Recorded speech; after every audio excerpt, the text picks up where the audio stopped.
Chapter 6 is interactivity. And what I want to do here is create a YouTube end card, something that will draw our viewers' attention at the end of our YouTube videos. There are two things that will display on the screen when you're done with your YouTube video. The first is an option for you to have a subscribe circle, so folks can click on that and subscribe to your channel. The other option is for there to be a video, a preview of a video or a thumbnail on your screen somewhere so that they can click that and go to another video that you are referencing. Now, what's important about this is that some of the things inside this end card are fixed. In other words, you can't put that circle anywhere on the screen. There are only specific places where you can put that subscribe circle. And similarly, the preview can only be so large or so small and be within a certain area. Starting in Camtasia, we're going to go over to Annotations, and I'm going to go ahead and grab a bold annotation so we get nice square corners. I'm just going to drag it here to the center for now. This will represent the area that we can place our subscribe and our videos. Now, again, it's a fixed area inside YouTube. And based on what I've seen on my own channel, the Y value should be 12, the width should be 1834, and the height should be 777. So this rectangle represents the area where we can put our icons. Now, what I'm going to do is I'm going to extend this out for 19 seconds because the end screen is right around 19 seconds long. And then I'll zoom to the entire project. So this should represent the longest we would need for our end screen. Next, I'm going to drop this opacity so we can see it there, but it's just not as obvious to us. So there it is. We'll leave that there as a guide. And then I'm going to lock this so that we don't make any changes to this track. Now, the next thing to note is the sizes of the subscribe circle and the rectangles. The subscribe circle is very specific. It will be 296 by 296. And the rectangle for the videos that folks can click on have a minimum and maximum size. So let's define all of those and put those into our template in Camtasia. I'll start by adding this circle, and I'll just drag this over. And like I said, this circle will be 296 by 296. Now, again, I can put this anywhere inside the rectangle. I can't put it outside. So again, that rectangle in the background is there just to be used as a guide. So this would be the lowest and leftmost that I could place this circle. So I'll just leave it there for now. For the rectangle size, I'll go ahead and grab a rectangle and drag it in as well. The smallest the rectangle can be is 622 by 351. So I'll just type those values in, and this is the smallest it can be. And I'll put that in the upper left. I'll create a new one and I'll put it here down to the right. And the largest our video preview can be is going to be 864 by 487. And so I'll just move that here to the lower right. So now that we know what our boundaries are and we know how large something can be, we want to now draw our viewers' attention to those items. So let's look at a couple of ways for us to highlight or animate those items that our viewers can click. Back in Camtasia, what I'm going to do is extend the durations of these so they last the entire 19 seconds. So we'll just drag that out to there to the end. So let's look at how we can draw attention first to our subscribe window. So our subscribe button would be here. Again, you can place it wherever you think you want your subscribe window to be. I like to keep mine in a corner just because then if there's something else on the screen that people need to see, then it's easier for them to see it. If I put it right in the middle, that could be over top of something important.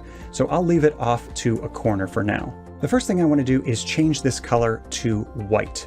So I'm going to go to the properties and I'm just going to change the fill color to completely white. The next thing is that white is usually overpowering and I don't need it quite that bold. So what I'm going to do is I'm going to drop the opacity down a little bit, maybe around 80% or so. And then to get my viewers' attention, what I want to do is add a behavior. And I'm going to grab the pulsate behavior and drag it over to the circle. Now it says that behavior has been added. And when I look at it, I see that it starts really small and then it's going to grow as I go out here. And that would be okay, but I don't actually need it to animate in at all. So I'm going to say animate in, none, and the same thing out. I don't want it to animate out at all, so I'll choose none there. The during then is set to pulsate. And if I just play through, I can see it pulsating. Now that's a little bit more frequent than I want, so I'm going to add in a little bit of a delay. Let's add in something like a 2-second delay. All right, so now I'm going to play, and what it does is it pulsates, and then it sits there for a second. And then it pulsates, and then sits there. And then it pulsates, and sits there. So it's just a little reminder every 2 seconds that this is something you can click. Now, if we like this and we want to reproduce it for one of the rectangles, we can do the same thing.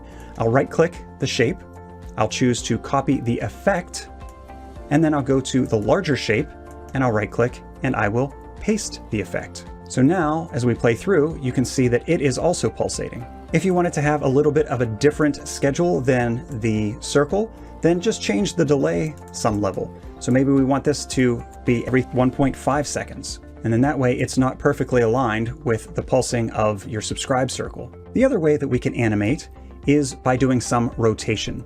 So I'm going to select this shape and I'm going to go toward the left and I'm going to use Shift A to add an animation. And what I'm going to do is just rock from side to side, going back and forth between two animations. So it starts completely fine here, and then I want it to go and rotate up to 5 degrees. So let's look at 5 degrees in the Z-axis. And then what I'll do is I'll add another animation here. So I'll do a Shift A to bring it back to 0. I'll add another animation to make it go from 0 to -5. And then last, we'll add one more animation and make it go from -5 back to 0. All right, now that I have those 4, notice how it rocks back and forth just from one side to the other. And I like that. Now I want to repeat that through the remainder of this end screen. So what I'll do is I will click on the first animation, hold down the Shift key and click on the second, the third, and the fourth. Then I'll do a Control C or Command C to copy these. And then I'll come out here and I'll do a Control V to paste them. And I'll just back these up so that they're all next to each other. I'll do the same thing, Control V to paste, make sure they're all next to each other, and repeat that until we get to the end. And I might need a little bit more space here, so I'm just going to go and extend this a little further out. I'll do a Control V, there we go, and put all those animations in there. And then what I'll do is I'll just cut off that last bit. I'll just do a split and delete that last animation. So now as I play through that animation, I see it just rocking back and forth. Just this nice subtle like, hey, I'm over here. And again, we have that happening every second.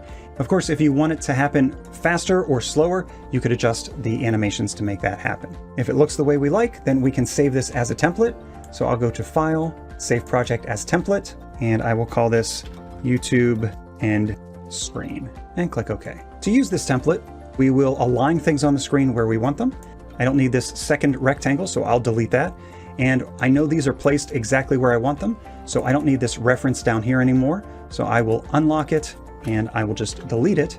And now I have this overlay for my end screen. So these two items will just animate over whatever I have at the end of my video. For example, if I was wrapping up a video, then I would have that video here, and I would just have these items playing at the end of the video, just animating and letting folks know that there's more for them to see. And if you want to learn more about Camtasia, I have multiple courses available to you. If you go to cammastery.com/pro, that is the best deal for you right now. That bundles all of my courses together into one and gives you everything from A to Z inside Camtasia. So you can do all the things that you've learned in this video and so much more.